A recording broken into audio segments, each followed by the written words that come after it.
Assalamualaikum warahmatullahi wabarakatuh.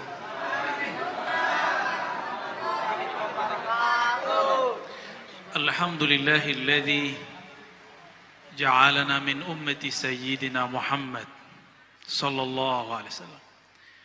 Walhamdulillah, thumma alhamdulillahilladzi abrazana fi akhir zaman min ummati sayyidina Muhammad sallallahu alaihi wasallam.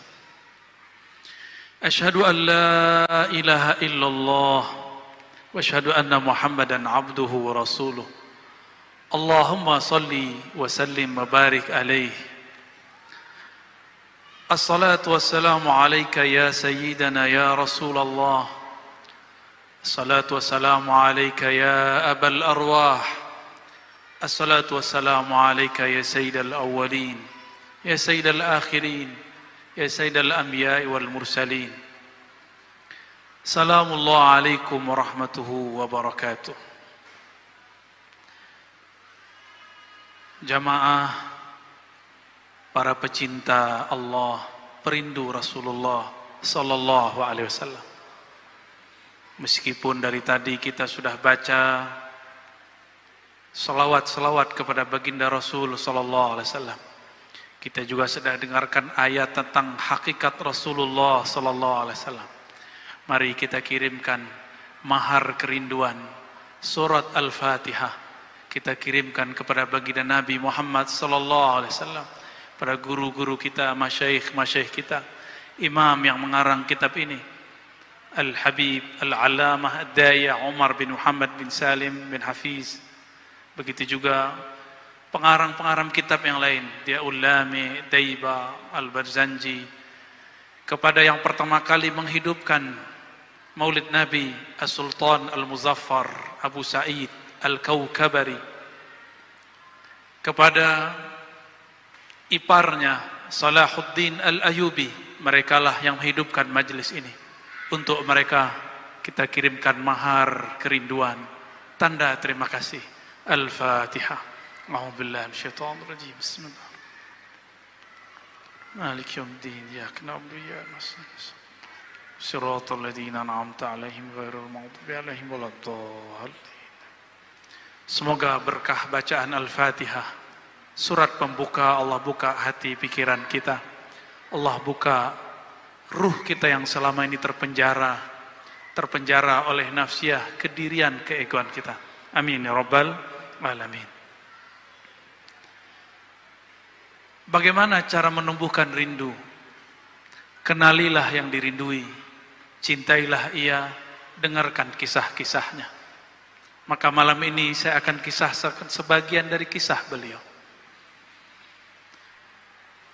Tatkala Abdullah pulang ke rumahnya, Abdullah dinikahkan dengan Aminah bintu Wahab. Abdullah menyebutkan dirinya, ana zabihani. Maka Nabi Muhammad mengatakan, ana ibnu zabihain. Aku adalah putra dari dua orang yang pernah akan disembelih. Pertama Abdullah, dan yang lebih awal lagi adalah Sayyidina Ismail alaihissalam. Dulu Sayyidina Abdullah pernah mau dibunuh. Bukan dibunuh, dinazarkan. Jika dia lahir, maka Abdul Muttalib akan menyembelihnya. Diundi. Undian ke-10 baru namanya hilang. 1 kali undian 10 kali domba. Maka 10 kali undian 100 domba. Abdullah mengatakan, ana ibnu mi'ati ghanamin. Aku seharga 100 domba. Mahal ya. Sayyidina Abdullah dinikahkan dengan Aminah. Itu karena Abdul Muttalib bermimpi ada pohon tumbuh dari dalam rumahnya. Pohon itu hanya menutupi sebagian, tapi kurang menaungi bagian yang lain. Esok hari datanglah ia kepada ahli takbir mimpi. Apa kata dia?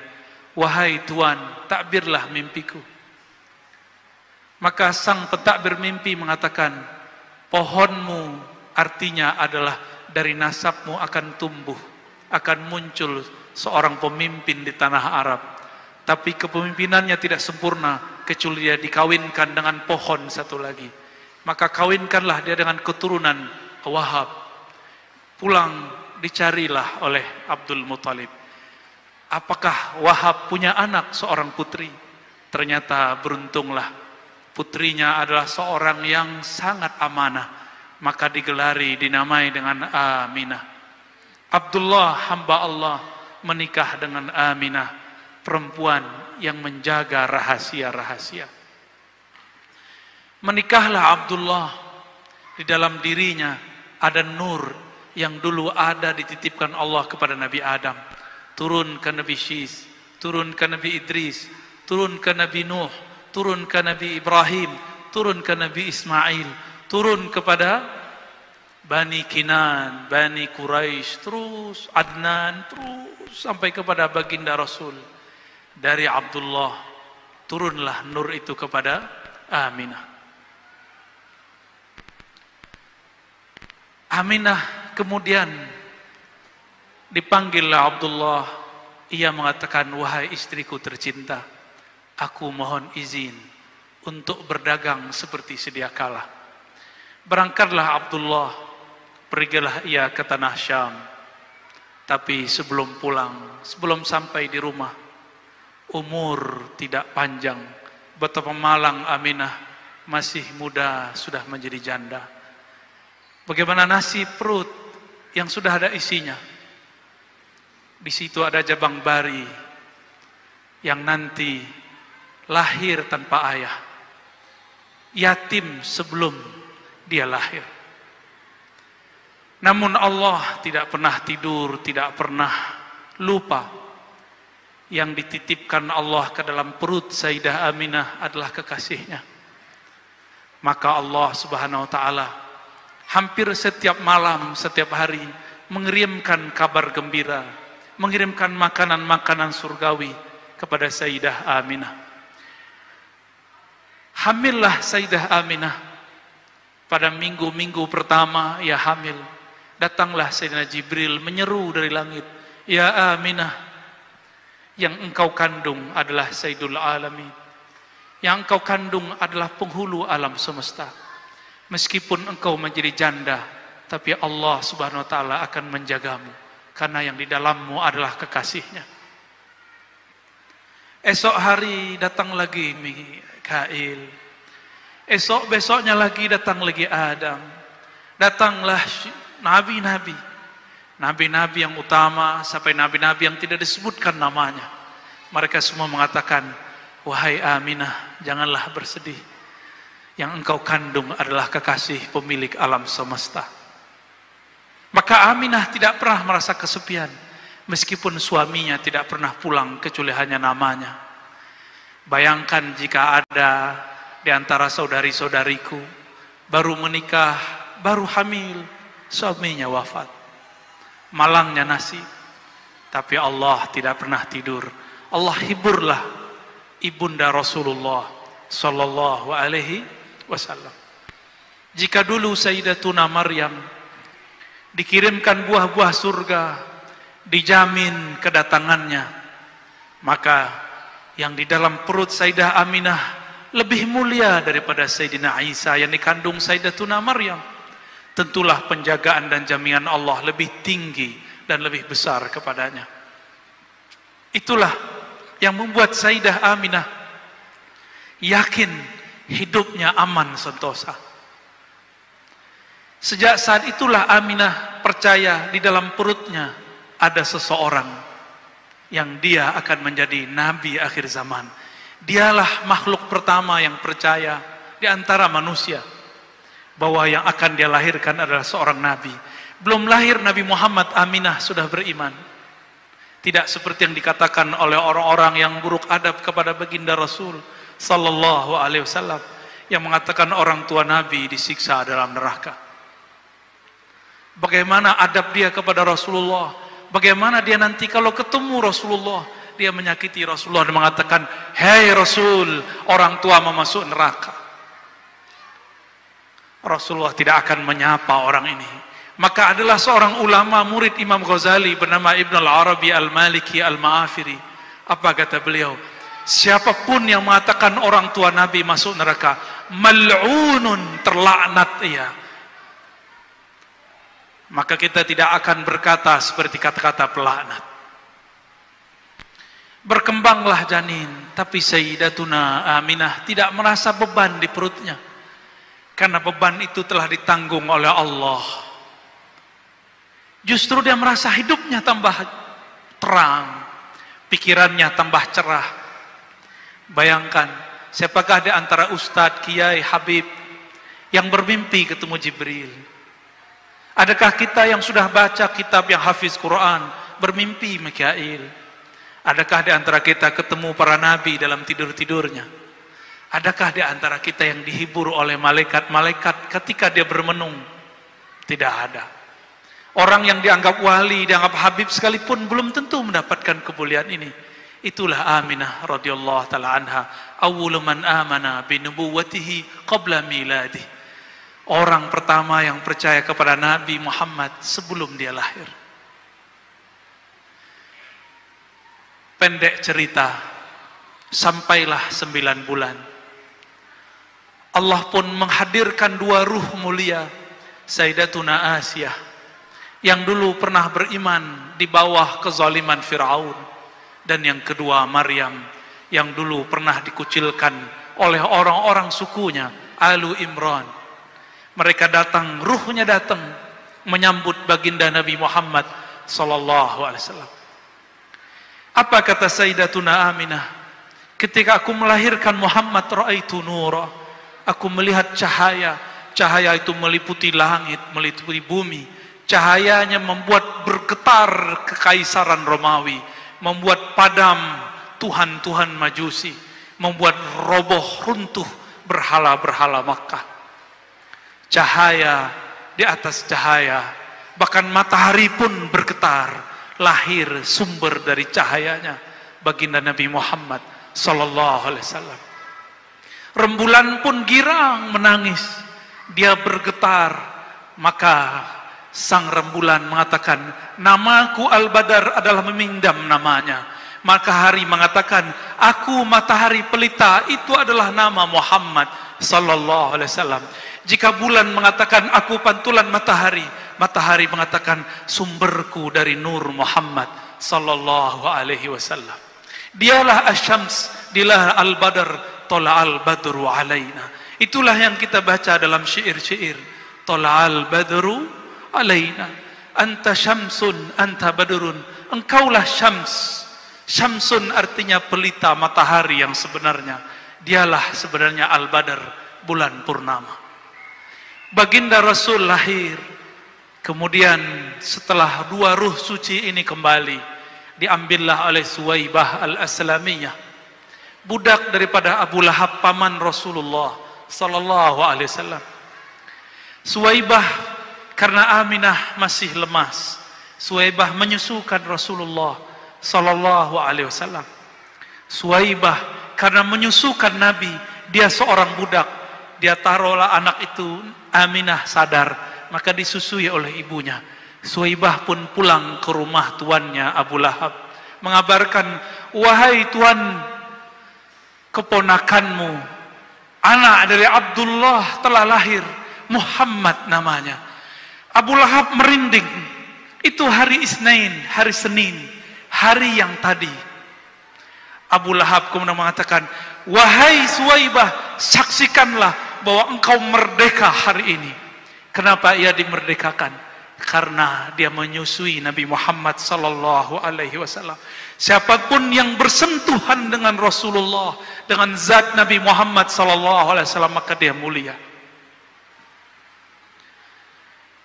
Maka disebutkan dalam hadis yang kualitasnya oleh Imam Suyuti dikatakan naik menjadi hasan li ghairihi, menjadi bagus karena ada dalil-dalil lain yang menguatkannya. Ketika Abu Lahab mati, setiap hari Senin di alam barzakh, khaffafallahu anhu. Tersebutlah dalam kitab Diyaul Lami. Kalau di kitab ini halaman 34, annal azaba mukhaffafun fi kulli isnain li farhatihi biman wafana.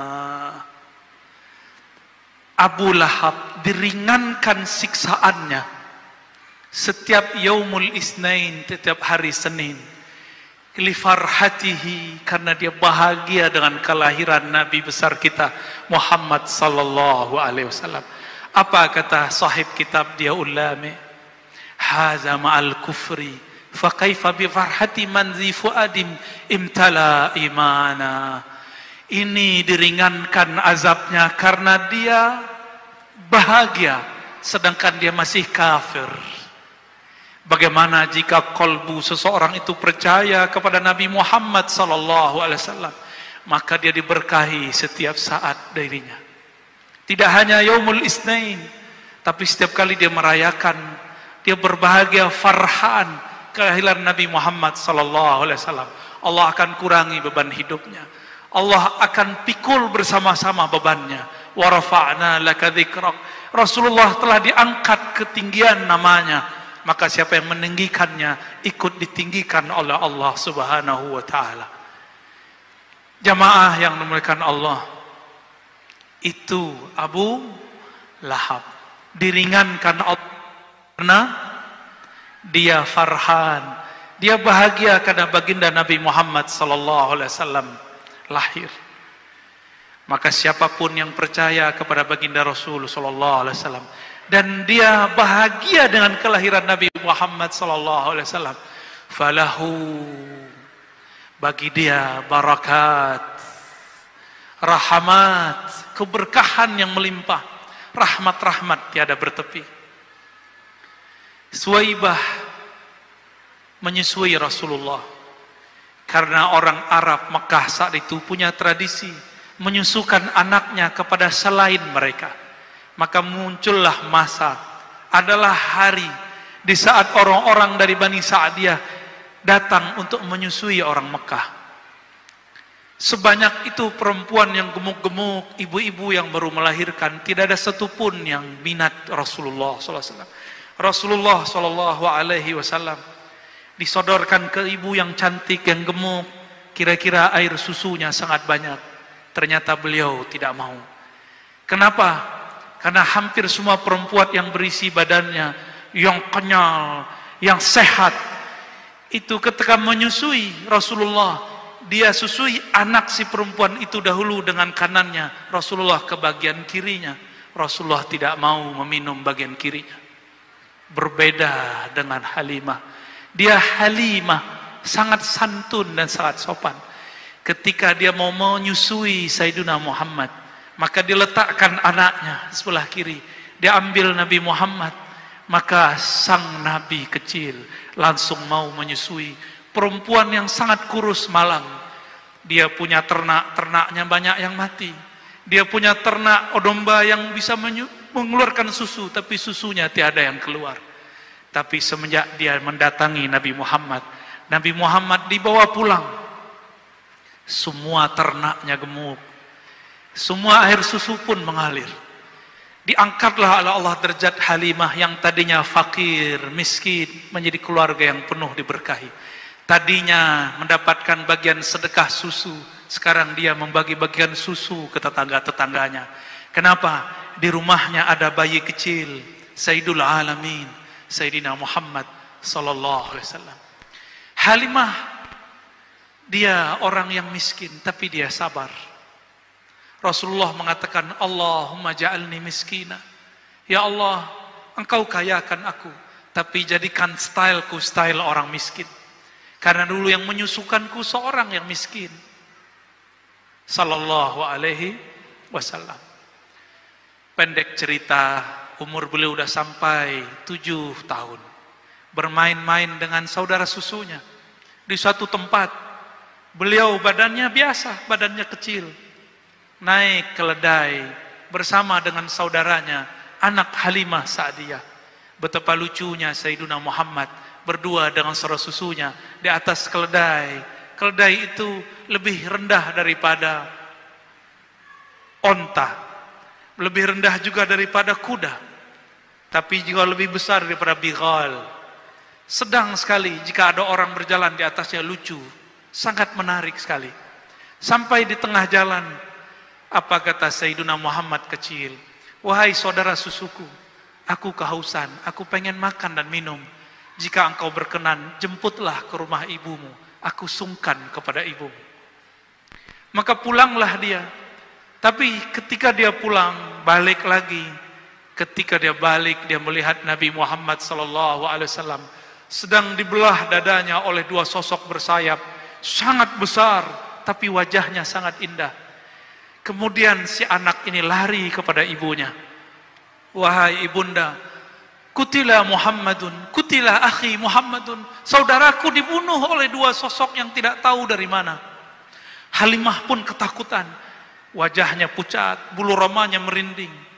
Dia penuh ketakutan, dia panggil suaminya, wahai suamiku, anak kita Muhammad, anak kita dibunuh oleh seseorang. Dia menangis, dia berteriak, ya Muhammad, ya Muhammad. Ternyata sampai di sana Nabi Muhammad SAW main-main seperti sedia kala. Dia peluklah Nabi Muhammad SAW yang tadinya jantungnya hendak mau copot. Tapi melihat Nabi Muhammad masih utuh sedia kala, dia bahagianya bukan main. Ternyata anakku, anak susuku masih hidup. Sumber keberkahanku masih hidup. Walhasil, Sayyidatuna Halimah mengatakan kepada suaminya, wahai suamiku, anak kita bukan anak biasa. Dia dicari bukan hanya oleh orang di bumi, tapi seperti yang dikatakan Muhammad. Ketika kita tanya, ya Muhammad, siapakah dua makhluk itu yang diceritakan saudara susumu? Beliau mengatakan, aku melihatnya turun dari langit. Halimah geleng-geleng kepala, ini bukan manusia biasa. Wahai suamiku, kita mungkin bahkan salah adab kepada anak ini. Jangan-jangan anak ini pilihan Allah Subhanahu wa ta'ala. Besok kita kembalikan ke ibunya. Besok dia datanglah kepada Sayyidah Aminah. Sayyidah Aminah tertawa, tersenyum. Apa katanya? Wahai Halimah, engkau baru tahu, sedangkan aku sudah tahu sebelum dia lahir. Ketika dia lahir, aku melihat lebih dahsyat lagi. Bahkan cahayanya meliputi alam semesta. Sayyidah Aminah tidak kaget. Sayyidah Aminah tidak ketakutan. Yang ketakutan malah Halimah As-Sa'diyah. Sejak saat itulah Halimah Sa'diyah hanya mendengar kabar tentang anak susunya. Nabi Muhammad kecil dibesarkan oleh ibunya. Diajak ziarah, diajak kemana-mana. Nabi Muhammad SAW kecil, tapi pembicaranya seperti orang besar. Berkalam tauhid, ahad, ahad. Tidak pernah masuk ke dalam Masjidil Haram lalu menyembah Latta dan Uzza. Beliau tidak pernah menyembah satu berhala pun, tidak pernah meminum satu teguk khamar pun, tidak pernah maling satu buah pun, tidak pernah mematahkan satu ranting pun. Baginda Nabi Muhammad sallallahu alaihi wasallam.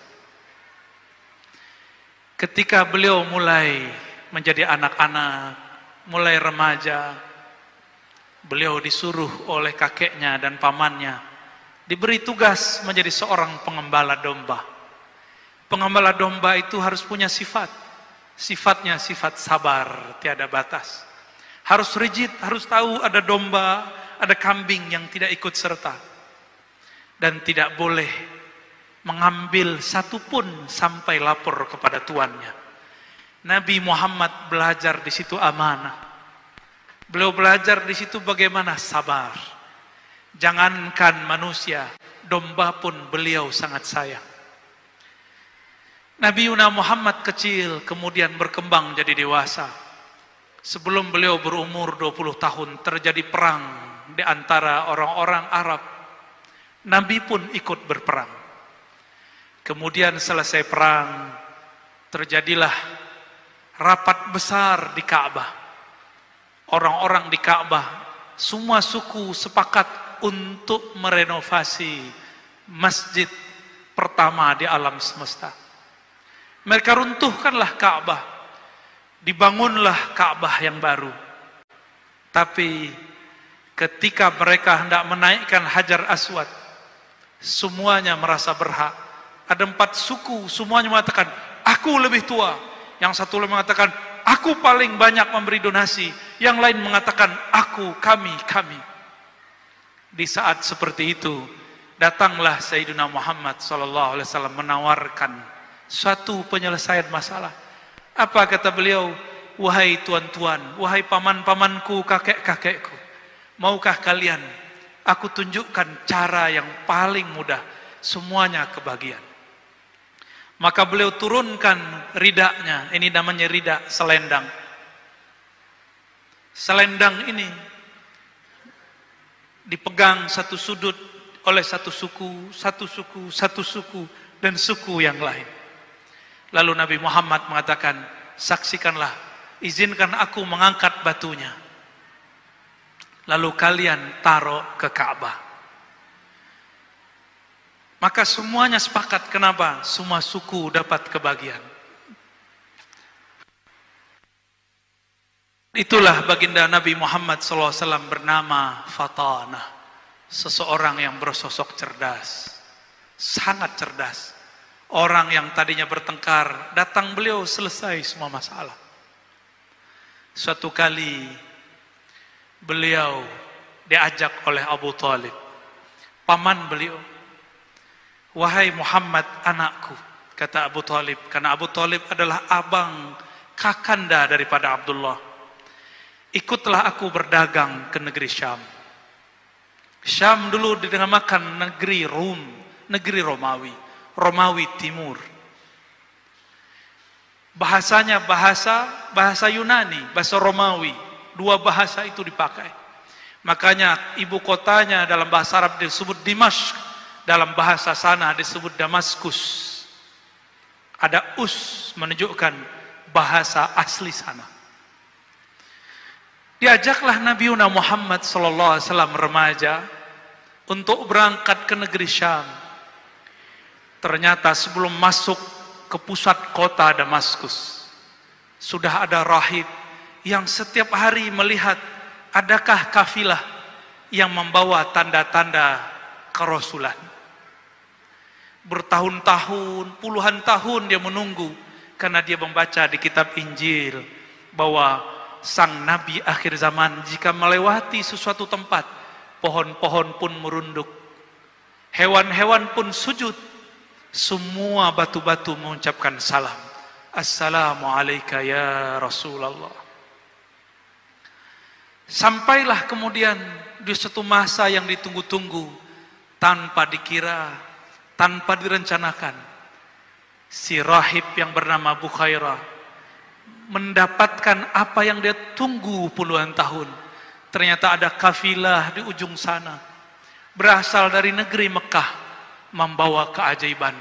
Dia perhatikan semua pohon merunduk, tiada kafilah seperti ini. Dia perhatikan semua hewan pun sujud, tapi manusia tidak jaga sadar. Dia perhatikan di atas kafilah itu ada awan, awannya teduh, sangat teduh sekali.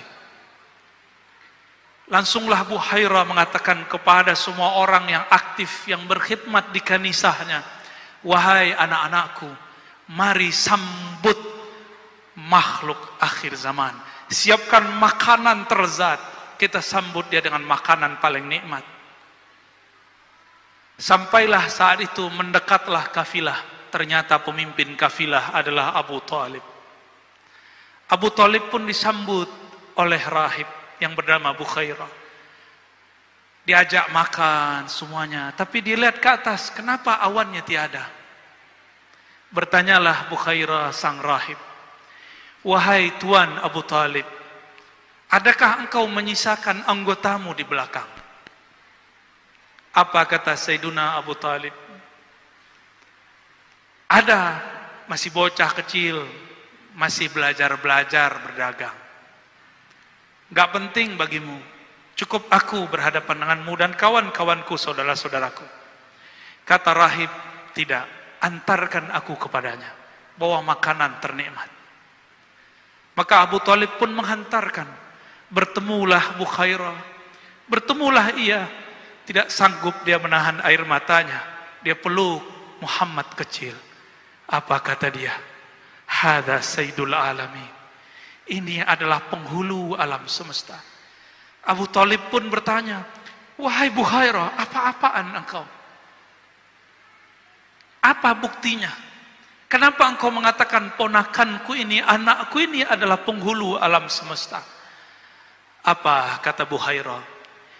Di dalam kitab suci kami ditulis, Nabi akhir zaman tiadalah melewati suatu pohon kecuali pohon runduk kepadanya. Melewati suatu gunung, bebatuan-bebatuan pun mengucapkan salam kepadanya. Tiadalah hewan melewatinya kecuali sujud kepadanya. Aku memperhatikan dia semenjak engkau datang dari sudut jalan sana sampai di tempat ini. Inilah Sayyidul Anbiya wal Mursalin, penghulu semua nabi, penghulu semua nabi dan rasul. Tercenganglah Abu Thalib. Ternyata keponakannya bukan sembarang orang. Wajar, ini anak dari sosok Abdullah yang harganya 100 domba. Akhirnya Buhairah mensabdakan kalamnya. Apa katanya? Wahai Abu Thalib, tolong dengarkan kata-kataku. Pulangkan anakmu hari ini juga. Jangan bawa ke dalam kota. Jika orang-orang Rum mengetahui ciri-ciri anakmu, mereka akan membunuhnya. Sayaqtuluna. Dalam riwayat yang tidak disebutkan, terjadilah dialog panjang Buhairah dengan sang Nabi. Karena sang Nabi tidak pernah syirik.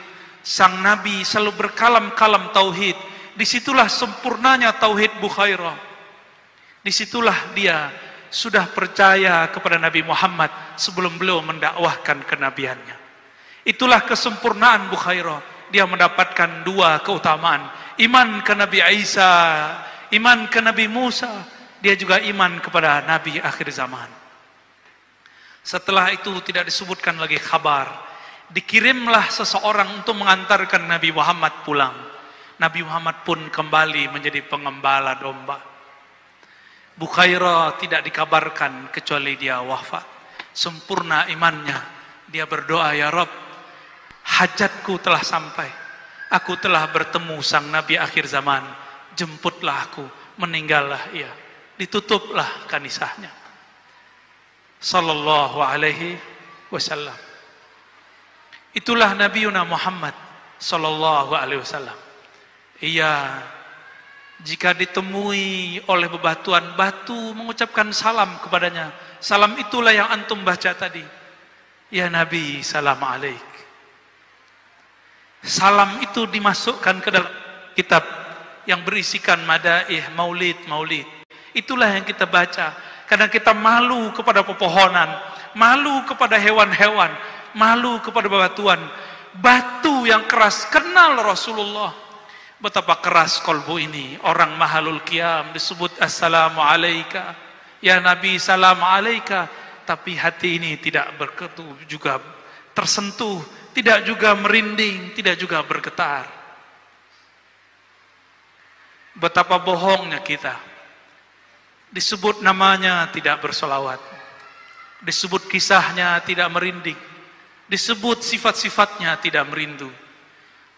Bagaimana kita mengikuti syair kullul qulub, semua kolbu kepada habibnya ilal habibi, kepada kekasihnya pasti condong. Jika disebut nama kekasih, pasti air matanya mengalir. Inilah yang ditahan-tahan para perindu. Inilah yang ditahan-tahan para pecinta. Jika kolbunya kuat, dia bisa menahan tangisnya kepada baginda Nabi Muhammad sallallahu alaihi wasallam. Pendek cerita, Nabi Muhammad pun kemudian melakoni menjadi manusia biasa. Abu Thalib pun menjaga secret rahasia itu, sehingga banyak yang tidak tahu bahwa Abu Thalib termasuk orang nomor 2 yang percaya kepada Nabian Muhammad sallallahu alaihi wasallam. Mungkin nomor 3 setelah Buhairah. Tapi kadang-kadang kita menggunakan beberapa riwayat yang lain bahwa Abu Thalib dikatakan tidak beriman. Saya meyakini Abu Thalib adalah orang nomor 3 atau nomor 2 yang beriman setelah Sayyidah Aminah, Bukhairah, lalu Abu Talib. Apakah kurang perjuangan Abu Talib ketika orang-orang Quraisy yang kafir ingin membunuh Nabi Muhammad, beliaulah yang menjaga. Apa perjuangan antum kepada Rasulullah sehingga berani mengatakan Abu Talib kafir? Adakah yang menjaga Rasulullah SAW seperti Abu Talib? Adakah yang berkorban hidup matinya untuk Rasulullah seperti Abu Talib? Maka beradablah kepada Rasulullah. Hentikan kata-kata Abu Talib finnar, kata-kata Abdullah finnar, kata-kata Aminah finnar. Itu kata-kata yang membuat nabimu sedih, kata-kata yang membuat Nabi Muhammad tidak suka. Suatu kali Zainab binti Abi Lahab datang kepada Rasulullah menangis. Wahai pamanku Rasulullah, aku dicaci maki oleh orang-orang yang merupakan sahabatmu. Apa kata mereka? Ya binta ahlin nar, wahai anak penduduk ahli neraka Abu Lahab. Aku sedih wahai Rasulullah. Maka orang yang memanggil Zainab dengan panggilan ejekan ini disidang oleh Rasulullah. Lalu Rasulullah mengatakan, la tuhzil ahya bil amwat. Jangan kamu sakiti orang yang hidup karena perilaku orang yang mati. Betapa menyakitkan ketika ada orang yang mengatakan hari ini kedua orang tua Nabi masuk neraka. Nauzubillah summa nauzubillah. Wajar jika Ibnul Arabi mengatakan mal'un, terlaknat. Kalau terlaknat berarti 11-12 dengan syaitanir rajim. Nauzubillah min. Wajar dia kurang ajar kepada guru-guru kita, kurang ajar kepada zuriat Nabi, kurang ajar kepada ulama-ulama kita, kepada orang tua Nabi pun dia kurang ajar. Maka mari selamatkan masjid-masjid kita dari mereka. Selamatkan anak-anak kita daripada ajaran-ajaran mereka. Jangan sampai anak-anak kita, saudara kita kesusupan, kegelapan, kufriyahnya iblis. Nauzubillah min dzalik. Bapak saudara makan Allah, itulah beberapa kisah yang dapat saya bagikan tentang baginda Nabi Muhammad sallallahu alaihi wasallam. Jika diteruskan, bisa saya yang tidak kuat, bisa antum yang menjerit. Semoga cinta ini sampai kepada baginda Nabi Muhammad sallallahu alaihi wasallam. Ya Sayyidana ya Rasulullah, wahai baginda Rasulullah, kami malam ini berkumpul di masjid yang nama masjidnya pun diambil dari gelarmu, Masjid Nabawi. Izinkan kami meneguk air haudmu, air telagamu nanti, wahai Rasulullah. Wahai Rasulullah, terimalah salam dari kami, terimalah rindu dari kami, terimalah cinta dari kami. Ya Allah, kalbu ini lebih keras dari batu. Kalbu ini lebih susah diatur daripada binatang. Kalbu ini lebih gelap daripada semua kegelapan. Namun berkat cinta kami kepada Nabi Muhammad, ya Allah, maka beri cahaya di kalbu kami, ya Allah. Lembutkan hati kami yang keras, ya Allah. Ya Allah, kalbu kami sangat keras, ya Allah. Disebut namanya kami tidak tersentuh, ya Allah. Disebut namanya kami tidak rindu, ya Allah. Disebut kisah-kisahnya kami pun tidak bisa membayangkan hidup bersamanya, ya Allah. Maafkan kami, ya Allah. Ya Afu, ya Karim, ya Ghaffar, ya Ghafur. Bihaqqi Sayyidina Muhammad, dengan kebesaran Nabi-Mu, ya Allah. Jadikan kami yang hadir malam ini, yang menyaksikan maulid Nabi-Mu Muhammad sallallahu alaihi wasallam. Orang yang Kau ringankan beban hidupnya, yang Kau ringankan dosa-dosanya, yang Kau ringankan azab-azabnya, yang Kau tutup semua kegelapan kami dengan cahayamu.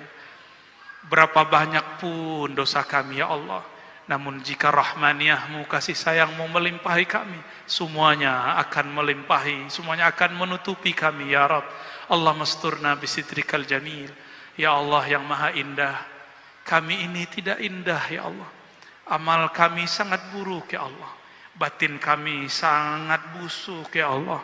Namun dengan keindahan keharuman-Mu, ya Allah, maka harumkan kalbu kami dengan nama Nabi-Mu, ya Allah. Rabbana atina fid dunya hasanah wa fil akhirati hasanah wa qina adzabannar. Ya Allah, berikan kami yang hadir malam ini kebahagiaan di dunia dan di akhirat, berkah Nabi-Mu Sayyidul Awwalin, Sayyidul Akhirin. Jika kami dibangkitkan nanti di padang mahsyar, izinkan kami mendapatkan tanda pengenal, cahaya yang memancar di wajah kami, cahaya bekas wudu, cahaya sujud, sehingga Nabi-Mu mengenali kami. Jangan jadikan kami orang yang mengatakan ya Rasulullah, tapi Rasulullah tidak menoleh kepada kami. Jangan jadikan kami ya Allah orang yang mengaku umat Nabi Muhammad, tapi Nabi tidak mengakui kami. Jadikan kami ya Allah, tanpa mengaku pun Nabi menjemput kami. Ketika kami ditimbang, kami diberi syafaat, dibantu oleh Rasulullah. Ketika kami ditanya dalam kubur, Nabi membersamai kami. Ketika kami berjalan di sirat-Mu, kami dibimbing oleh Rasulullah. Ketika kami antri di depan pintu-pintu surga-Mu, jadikan kami mendapatkan syafaat Nabi-Mu sallallahu alaihi wasallam. Wa sallallahu ala sayyidil awwalin, sayyidil akhirin, sayyidina Ahmad, sayyidina Muhammad wa ala alihi wal mahdi khalafatihi wa sallim. Walhamdulillahi rabbil alamin. Assalamualaikum warahmatullahi wabarakatuh.